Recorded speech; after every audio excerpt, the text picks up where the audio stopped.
একটা ছেলের কাছে কত টাকা হলে বিয়ে করা উচিত, কত টাকা হলে এমন কোনো কথা শরীয়তে লেখা নেই, সেটা লেখা আছে কোরআন মাজিদের কাছে যে বিমা আনফাকতুম।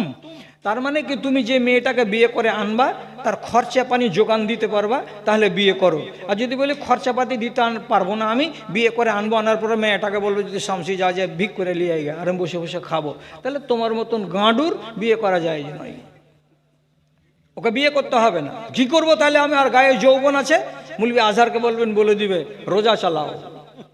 রোজা চালাতে গেলে তোমার শরীরের যৌবনকে কুইটা রেখে দিবে। খালি রমজান মাসে 30 দিন নয়, সারা বছর রোজা চালাও, যাতে তোমার শরীরের মনটা থেঁতলে থাকে।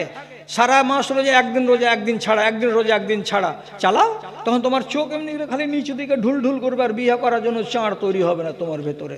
রাসূলুল্লাহ হাদিসে বলে দিয়েছেন, যতদিন পর্যন্ত পুঁজি না হবে ততদিন তো পর্যন্ত তুমি রোজা চালিয়ে যাও।